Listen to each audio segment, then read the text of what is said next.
दोस्तों नमस्ते प्रणाम, स्वागत करती हूँ आप सभी का अपने YouTube चैनल में। दोस्तों आज मैं लेकर आई हूँ बहुत ही बढ़िया, बहुत ही प्यारा छठ माता का गीत। दोस्तों छठ पर्व चल रहा है, छठ माता का त्यौहार चल रहा है, उनका टाइम चल रहा है, तो छठ गीत तो बनता ही है दोस्तों। तो इसलिए मैं छठ माता का गाना लेकर आई हूँ। जैसा भी लगे आप लोग कमेंट बॉक्स में ज़रूर बताइएगा दोस्तों। और हाथ जोड़ के दोस्तों आप लोग से रिक्वेस्ट कर रही हूँ दोस्तों, प्लीज़ दोस्तों मेरे गाना को फुल आवाज़ दीजिए, फुल आवाज़ देकर देखिए दोस्तों, फुल सपोर्ट कीजिए। आप लोग का आशीर्वाद प्यार दुलार चाहिए दोस्तों, तो अपना आशीर्वाद प्यार दुलार बनाए रखना। धन्यवाद दोस्तों। कईनी बरत हम चलब छठी घटिया की आवत हुई है हो। कईनी बरत हम चलब छठी घटिया की आवत हुई है हो। हमारी छठी मैया घटिया की आवत हुई है हो। हमारी छठी मैया घटिया की आवत हुई है हो। कईनी बरत हम चलब छठी घटिया की आवत हुई है हो।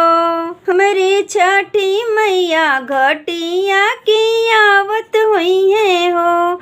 हमारी छठी मैया घटिया की आवत हुई है हो।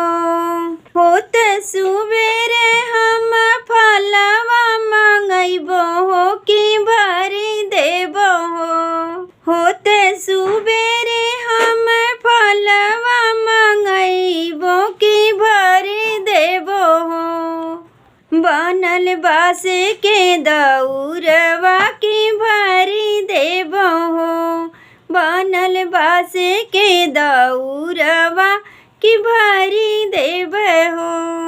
होत सुबेरे हम ठेकुआ बनैबो कि भरी देबो हो। होत सबेरे हम पूड़िया बनैबो कि भरी देबो हो। सजल बाँस के दौरवा कि भरी देबो हो। बनल बाँस के दौरवा कि भरी देबो हो। सजल बाँस के दौरवा कि भरी देबो हो।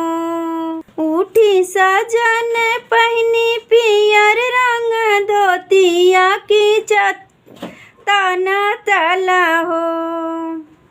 उठी सजन पहिनी पियर रंग धोती या के चला ताने हो। छठी मैया की घटी या के चला ताने हो। छठी मैया के घटिया के चला ताने हो।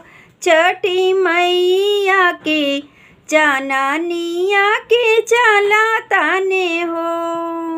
आजन बाजन बाजे मैया जी के घटी या की पूरा करी है हो। आजन बाजन बाजे छठी मैया के घटी या की पूरा करी है हो। मैया सेवक लोग के आसिया की पूरा करी है हो। मैया सेवका के आसिया के पूरा करी है हो। मैया सेवका के आसिया के पूरा करी है हो। कईनी बरत हम चलब छठी घटी या की आवत हुई है हो।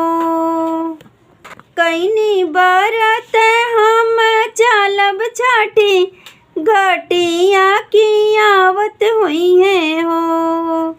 हमारी छठी मैया घटी या की आवत हुई है हो।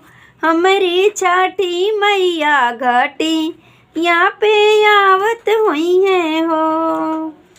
धन्यवाद दोस्तों। गाना जैसा भी लगा हो कमेंट बॉक्स में ज़रूर बताइएगा।